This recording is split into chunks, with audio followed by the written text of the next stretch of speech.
This presentation is brought to you by the Friends of the Amazing Facts Ministry.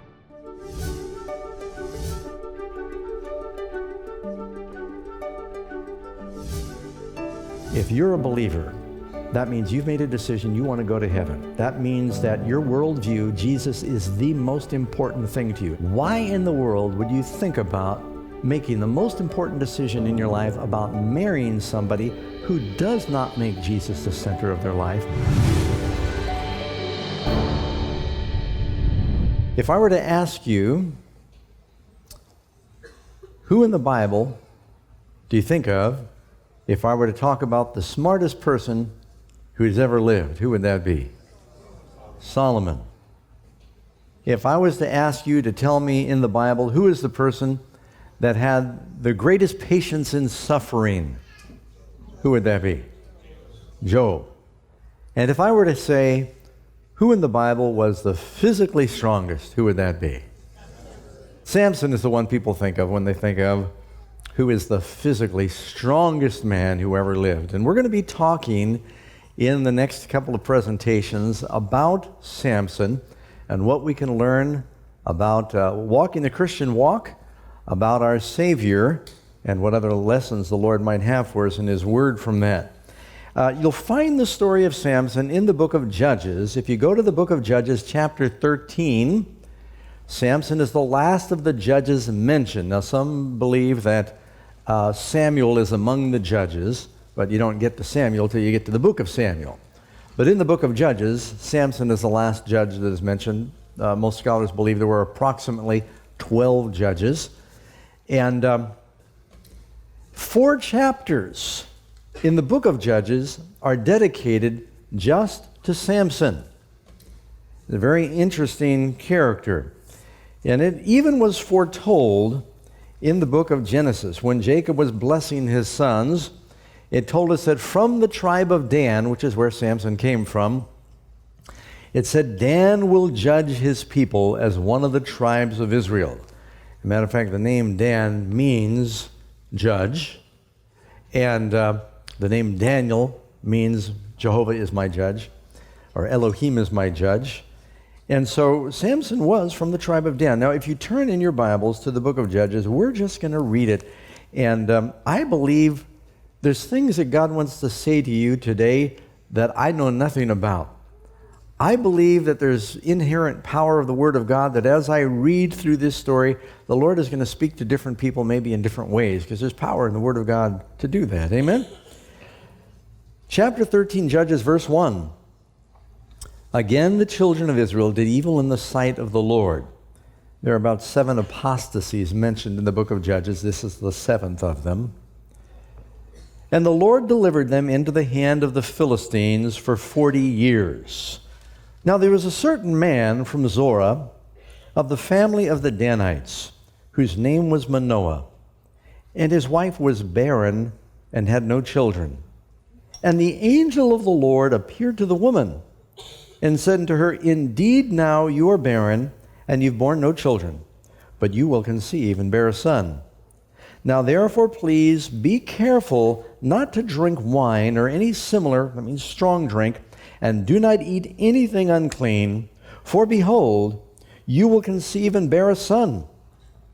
And no razor shall come upon his head, for the child shall be a Nazarite to God from the womb, and he will begin to deliver Israel out of the hand of the Philistines.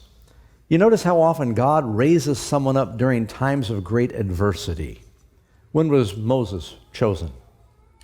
Time of great oppression and adversity. And you'll see people like Daniel comes at times of great adversity and oppression. Elijah, time of great adversity and oppression. Prophets of God are being persecuted. Jesus, the Romans were ruling the world, a time of great oppression.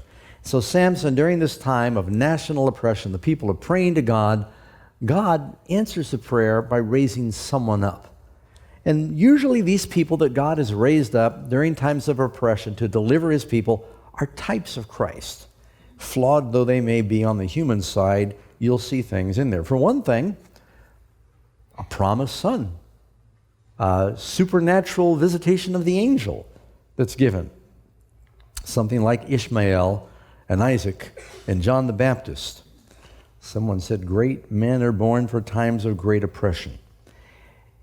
And now the instruction that the angel gives, have you ever wondered before, was Samson strong because he was just bigger than everyone else and he was real beefy muscles, just hard as a rock?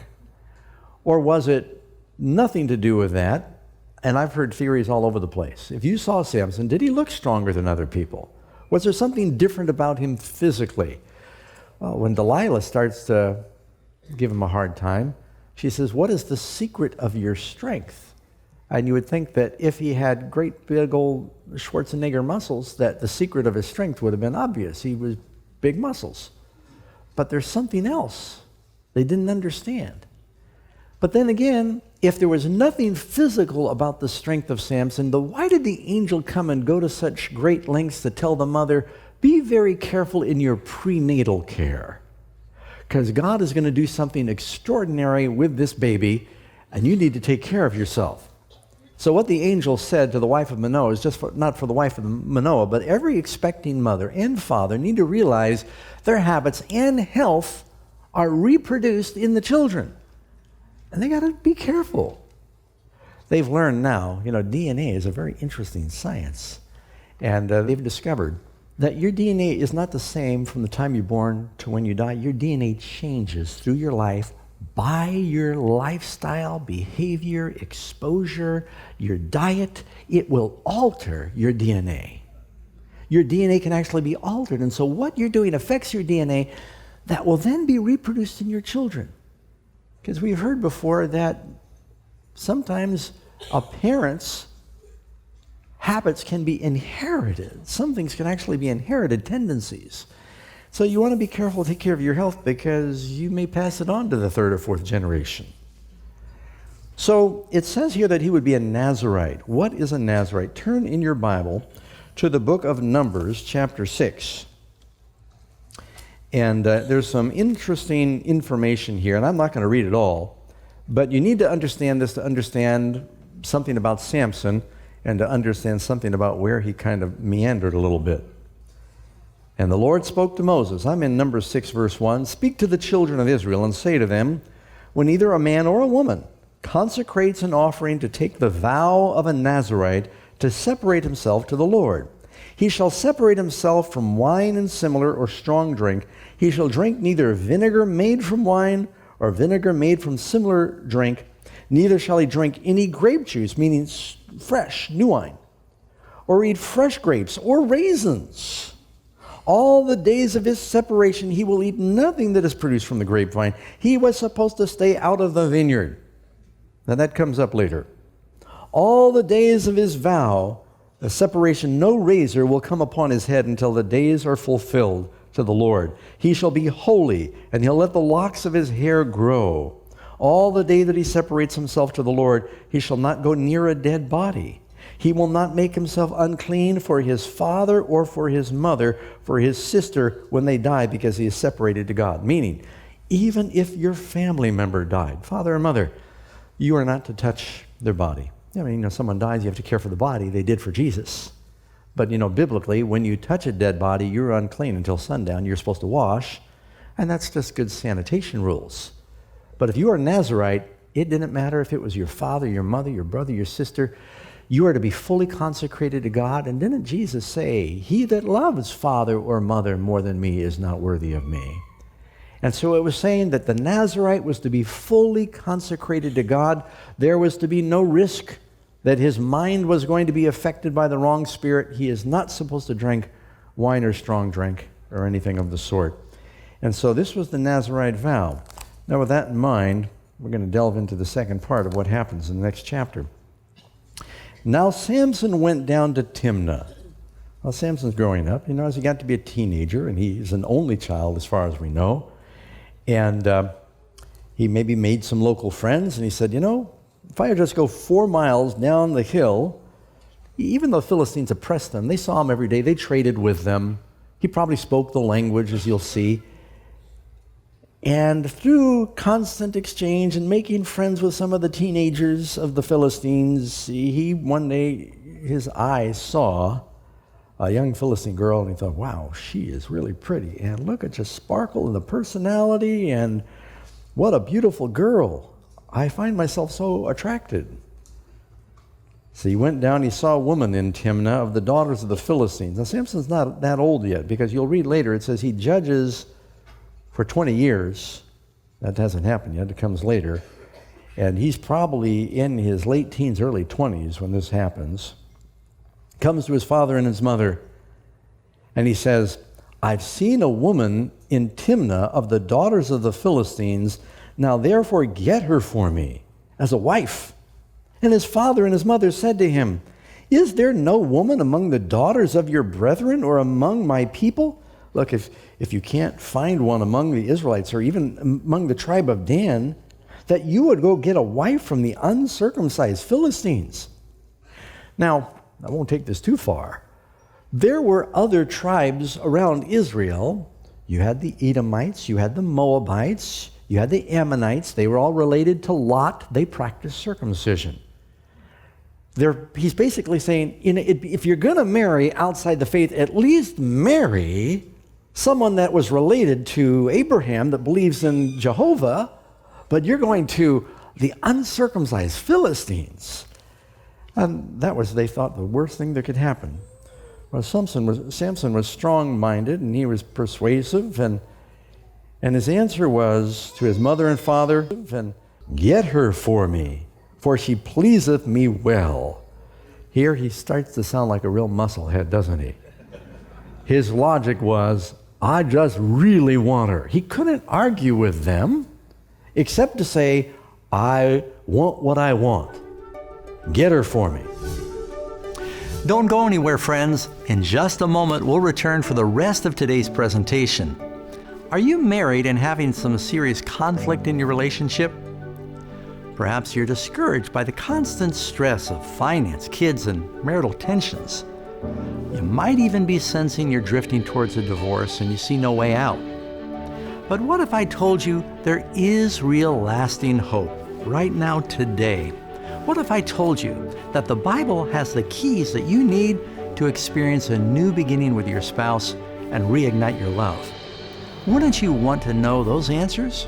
Well, whether your marriage is going through tough times or bliss, Amazing Facts wants to help make it better by offering you a free resource. It's called Keys to a Happy Marriage.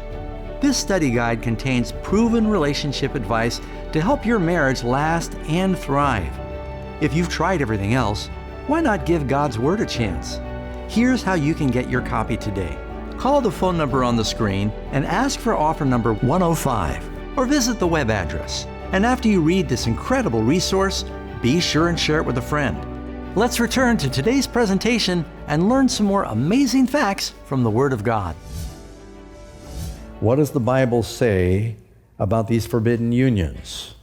When the Lord your God brings you into the land which you go out to possess, and you cast out many nations before you, you will make no covenant with them, no show mercy to them, nor shall you make marriages with them. You shall not give your daughter to their son, nor take their daughter for your son. For they will turn your sons away from following me to serve other gods, so the anger of the Lord God will be aroused against you to destroy you suddenly. That's very serious business. And yet it still happens. People raised in the church, they say, oh yeah, I love the Lord, I gave my heart to the Lord, and then they start dating a pagan. They start dating a Philistine. And in their mind they think, oh man, he pleaseth me well. She pleaseth me well.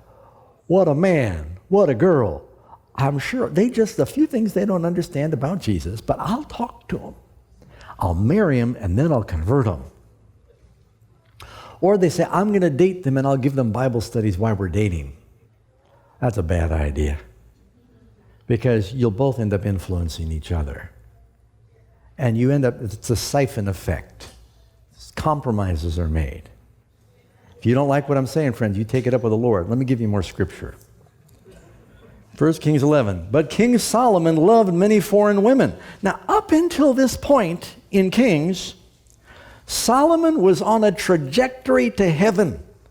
It says there in 1 Kings chapter 3, Solomon loved the Lord, walking in all the commandments of the Lord. He prayed and God gave him wisdom. God said, I'm going to bless you with wisdom and I'm going to make you rich and you're going to live long and you're going to be famous. And Solomon is going from good to better to best to excellent. He's going like that. He builds his palace. He builds a temple of the Lord, and people are coming from around the world, and the land is full of gold and silver's like stones, and Queen of Sheba's left breathless.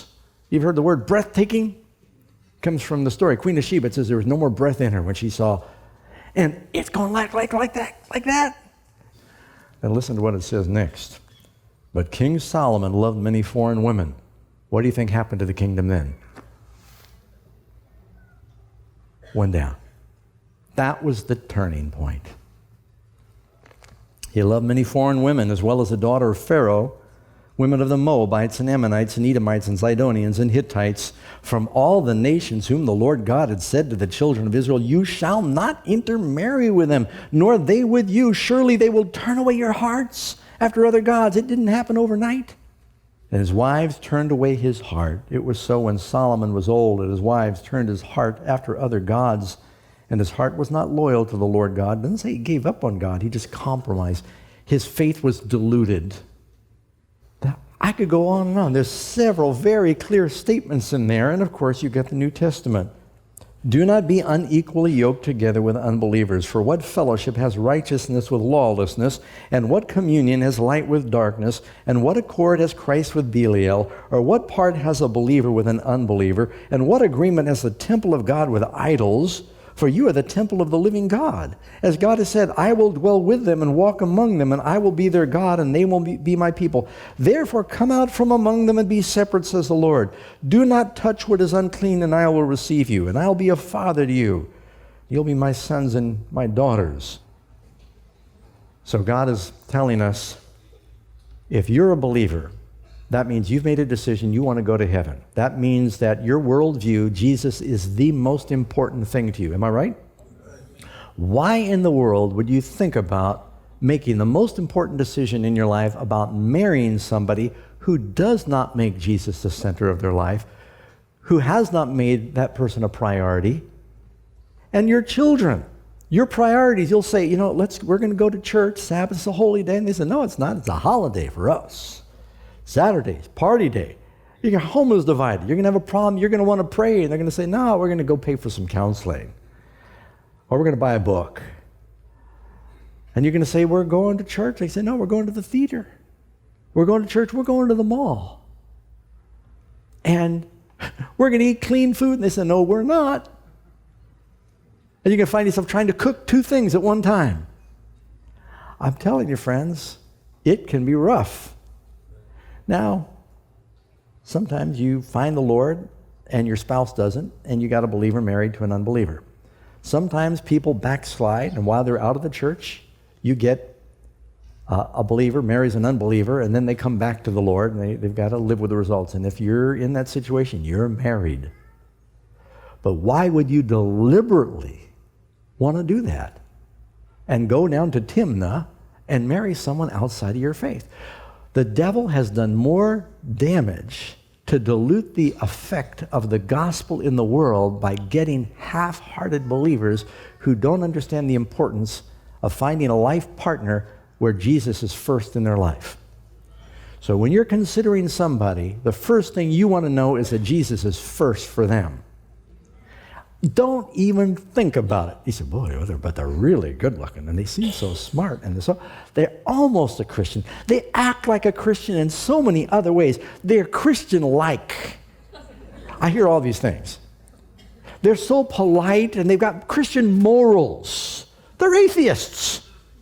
Oh, but they got Christian morals. They love humanity, and I hear all these bad arguments. Don't do it. Can I get an amen? Amen. It's because what God says. And you know what? Samson got what he wanted. Be careful what you pray for. You might get it. And then it was nothing but trouble. This created a fork in the road for his life. Instead of marrying a girl from among his people, he married a Philistine, and his whole life got off course, and it started with this. You watch and see. God had a big plan. He had more opportunity than anybody in the Bible. So Samson went down to Timnah with his father and his mother, and he came to the vineyards of Timnah. Now, what was a Nazirite supposed to do and not do? Don't have nothing to do with grapes. If you're not supposed to eat a raisin, if you're not supposed to eat a grape seed, if you're not supposed to drink any grape juice, don't walk through a vineyard. Is that a good idea? If you're an alcoholic, don't get your apple juice at the liquor store. Right? Now, to his surprise, a young lion came roaring against him, and the Spirit of the Lord came mightily upon him. And he tore the lion apart as one would have torn apart a young goat.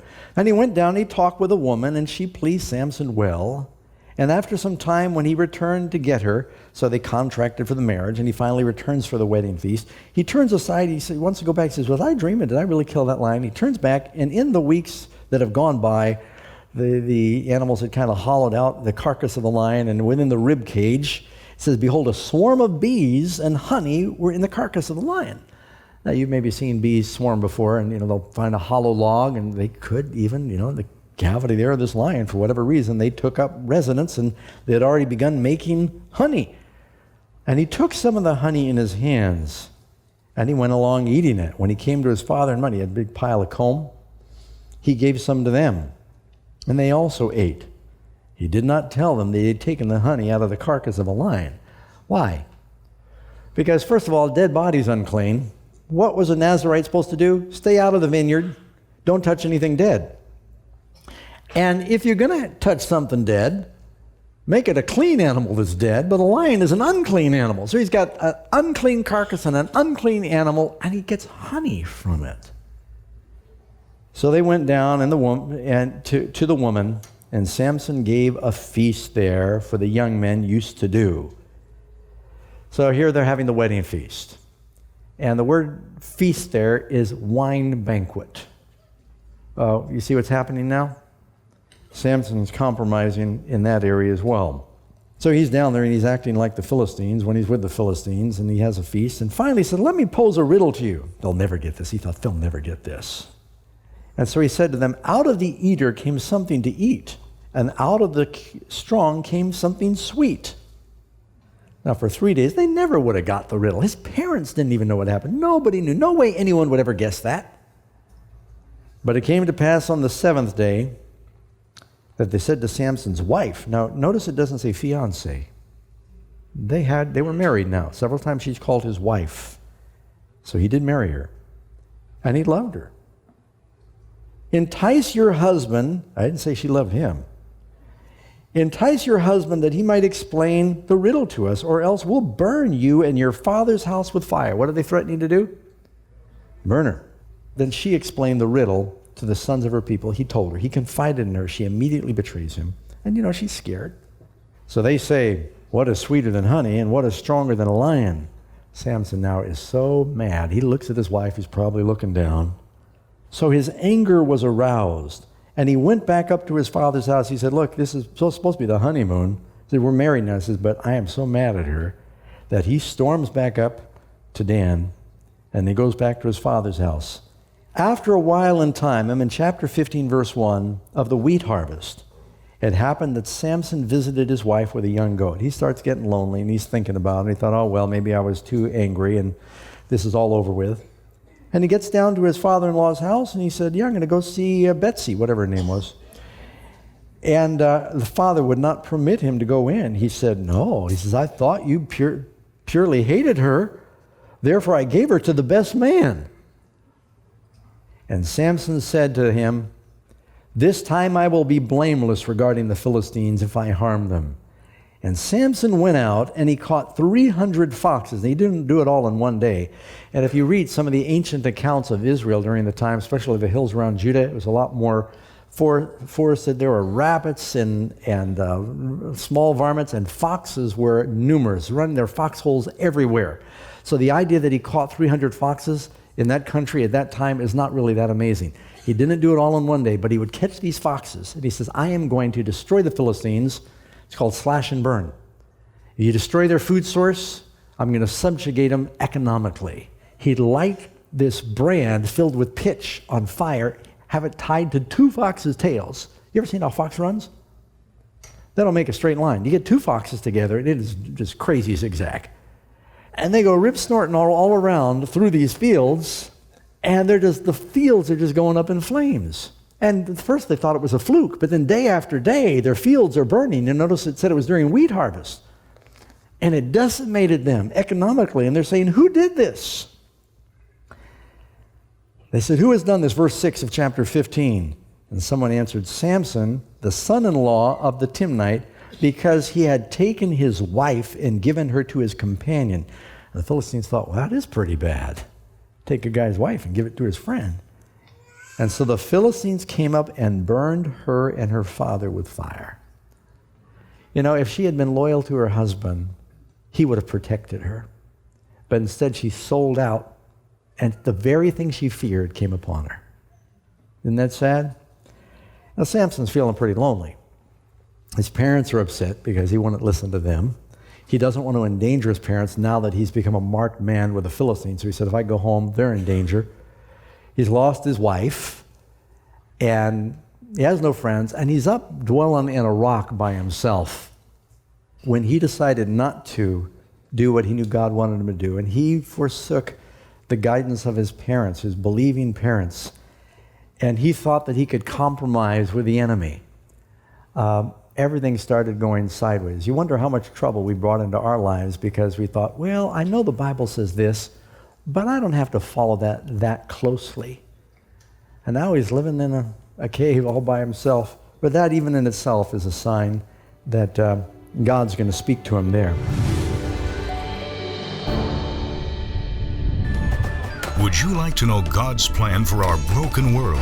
Encouraging and enlightening, Amazing Facts Bible Study Guides provide 27 Bible-based topical lessons. Each study guide leads you toward real, relevant Bible answers for the most important questions in your life. Available in English, Hindi, Tamil, and Telugu. Don't wait. Order your complete set of study guides today by visiting bookstore.aftv.in. For more than 50 years, Amazing Facts has been boldly sharing Bible truth around the world in response to Jesus' commission to preach His gospel to every nation, tribe, tongue, and people. Thank you for your prayers and support.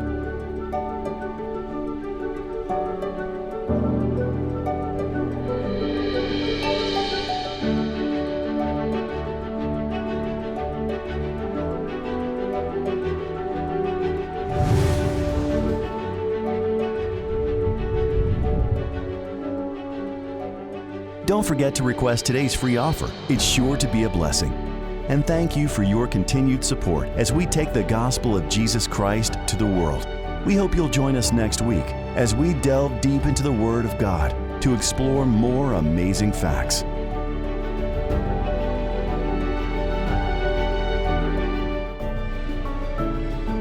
This presentation was brought to you by the Friends of the Amazing Facts Ministry.